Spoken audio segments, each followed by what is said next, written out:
Après la proclamation des résultats des dernières élections législatives et régionales contestées par le Comité d'action pour le renouveau CAR, le parti appelle à un dialogue politique. En effet, d'après Robert Yaodaté, président du parti, la validation des résultats de ce double scrutin par les institutions du Togo confirme, je cite, « la grave crise politique que le pays traverse depuis des décennies ». Fin de citation.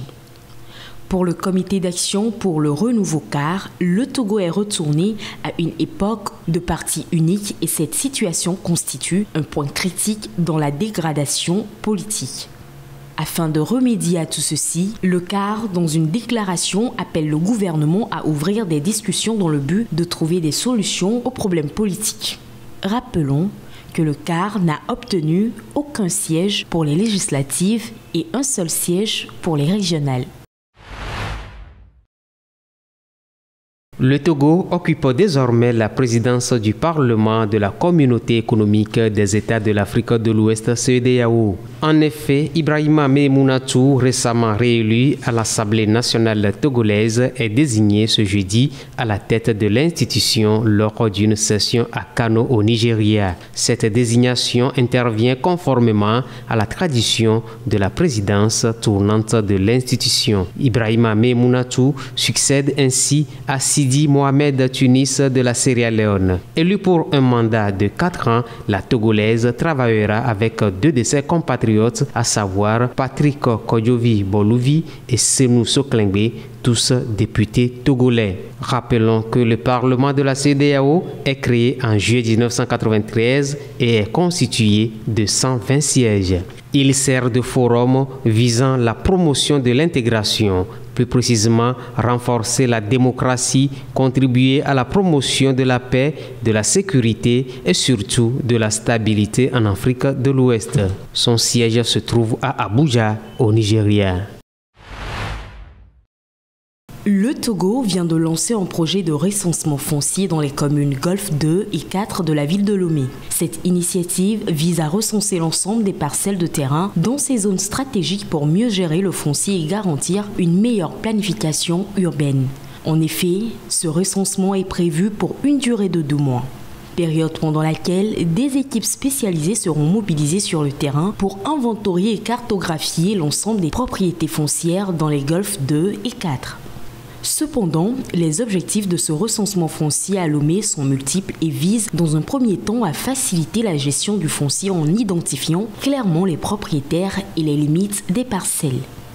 Aussi, permettre une meilleure planification urbaine en tenant compte des réalités foncières du territoire. Il sera également question de favoriser un développement harmonieux et durable dans les Golfes 2 et 4 en évitant les problèmes de conflits fonciers. Rappelons que le recensement foncier consiste en la collecte exhaustive d'informations sur les propriétés foncières, y compris les droits de propriété, les superficies des parcelles, les usages des terrains, les infrastructures existantes. Ces données permettront d'établir une base de données fiable et actualisée sur le foncier. À l'approche des élections du 29 mai en Afrique du Sud, Anele Mda achève sa campagne en appelant à un changement profond de la politique du pays. La candidate indépendante a décrit ce à quoi les électeurs sud-africains s'engageraient en élisant des candidats au Parlement lors du prochain scrutin. Il n'y a littéralement aucun Sud-Africain à convaincre de la nécessité de changer. Il n'y en a pas un seul. Une personne qui vote pour l'ANC est une personne complice qui a pris la décision de se déclarer complice de la pourriture qui est en train de se produire, parce qu'ils peuvent la voir, ils la connaissent et ils la vivent. Il ne reste donc personne à convaincre.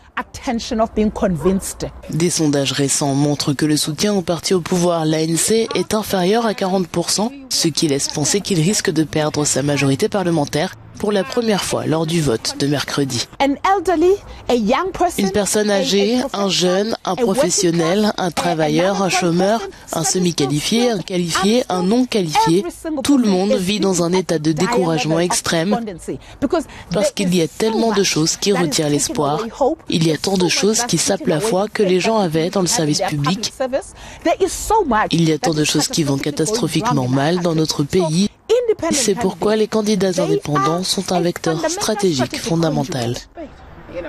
Le chômage et la pauvreté sont les problèmes les plus urgents pour la majorité de la population. J'aborderai chaque question de manière objective, au cas par cas. Je n'aurai pas d'accord de coalition standardisée avec qui que ce soit. Je terminerai mon mandat en tant que député indépendant au service du peuple sud-africain et directement responsable devant lui. 70 partis politiques sont enregistrés pour le scrutin, le plus grand nombre jamais enregistré, et les candidats indépendants seront autorisés à se présenter pour la première fois. Le secrétaire général de l'ONU plaide pour le renforcement du rôle de l'Afrique en faveur de la paix.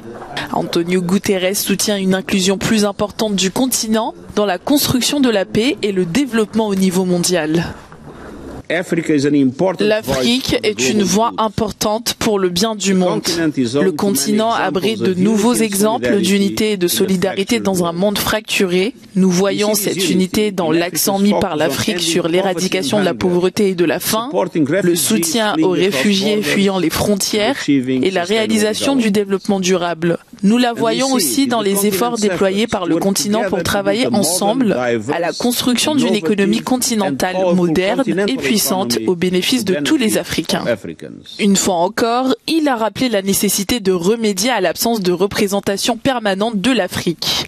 L'Afrique mérite d'avoir voix au chapitre dans l'architecture de paix et de sécurité mondiale. Toutefois, la voix de l'Afrique ne peut se faire entendre que si les pays africains ont la possibilité de participer aux structures de gouvernance mondiale sur un pied d'égalité.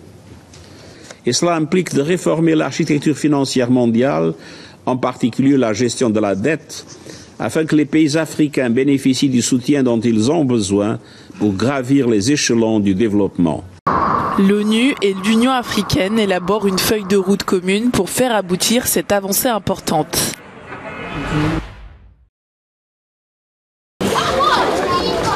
Des années de conditions climatiques extrêmes ont non seulement causé la famine et des déplacements, mais aussi des flambées de choléra dévastatrices dans certaines régions du continent. Plus de 6 000 décès et près de 350 000 cas ont été enregistrés en Afrique australe et de l'Est depuis le début des récentes épidémies à la fin de 2021. Dans ce quartier précaire de la capitale zambienne Lusaka, la famille Banda a été frappée de plein fouet par cette maladie ravageuse. Après le décès de mon fils, emporté par le choléra, nous l'avons enterré, puis 2 jours plus tard, ma fille est tombée malade. Comme cela s'était déjà produit, je savais quoi faire, alors je l'ai emmenée au plus vite à l'hôpital. À mon arrivée, je remercie Dieu car nous avons trouvé de très bons médecins. Ils l'ont mis sous perfusion et traitement et nous avons pu la ramener à la maison après 24 heures. Cette famille illustre tragiquement la vulnérabilité des populations face à une maladie qui en 2024 ne devrait plus faire de victimes. L'absence d'eau propre et d'assainissement favorise le choléra, ce qui a motivé le déploiement de campagnes de sensibilisation à l'hygiène. Je pense que ces programmes devraient se produire non seulement en raison de la pandémie de choléra, mais aussi durant toute autre épidémie. Car durant nos campagnes, nous intervenons et sensibilisons pour réduire les cas. Des conditions de vie insalubres, des zones d'habitation surpeuplées et désormais des conditions climatiques extrêmes. Un cocktail explosif poussant les populations à exiger des actions locales et efficaces. Ils doivent arrêter de dépenser l'argent et investir dans la gouvernance locale. Nous savons que nos canalisations sont délabrées. Il faut les réparer ou en installer de nouvelles pour évacuer les eaux usées. Compte tenu de la pénurie mondiale de vaccins contre le choléra, les gouvernements doivent investir urgemment dans des infrastructures d'assainissement et d'eau potable pour éviter de futures épidémies.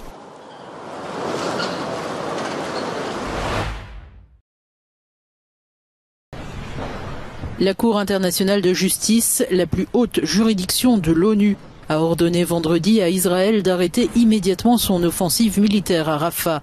L'Afrique du Sud, qui avait saisi la CIJ, avait estimé la semaine dernière que le génocide commis par Israël à Gaza avait atteint un niveau horrible, évoquant notamment des fosses communes, des actes de torture et un blocage de l'aide humanitaire. Le président de l'instance, Nawaf Salem, a déclaré que les conditions étaient réunies pour une nouvelle ordonnance d'urgence. La Cour considère que conformément aux obligations prévues par la Convention sur le génocide, Israël doit immédiatement mettre fin à son offensive militaire et à toute autre action dans le gouvernorat de Rafah, de nature à infliger au groupe palestinien de Gaza des conditions d'existence susceptibles d'entraîner sa destruction physique en totalité ou en partie. L'armée israélienne mène depuis le 6 mai une opération militaire à Rafah et ce, malgré les avertissements régionaux et internationaux concernant d'éventuelles conséquences catastrophiques. Les ordonnances de la CIJ sont juridiquement contraignantes, mais l'instance n'a aucun moyen de les faire respecter.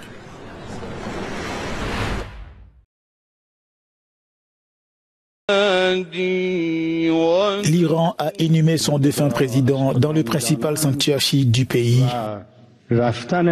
Ebrahim Raïssi laisse tout un pays dans la consternation après ce tragique crash d'hélicoptère qu'il a emporté dimanche.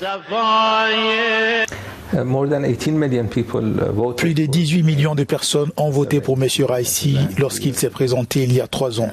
Et beaucoup d'autres, même ceux qui n'ont pas voté pour lui, n'ont pas souhaité la mort du président dans un accident aussi tragique. Il est donc difficile pour certaines personnes de s'adapter et de croire en ce qui se passe.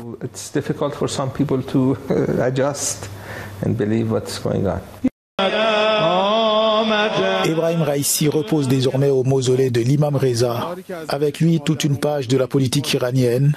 À présent, s'ouvre le chapitre de la succession. Le président par intérim, qui est le vice-président de Raïssi, ainsi que le chef du pouvoir judiciaire et le président du Parlement, le Majlis et un ancien comité sont censés organiser de nouvelles élections dans 50 jours. Ce qu'il adviendra de la politique intérieure et internationale de l'Iran dépendra de l'identité du président.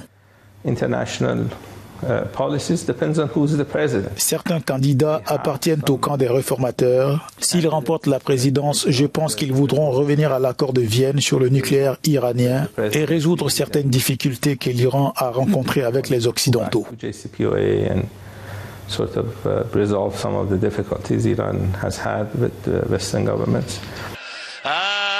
Les incertitudes politiques sont fortes. Le dépôt des candidatures s'ouvre le 30 mai pour des élections prévues le 28 juin.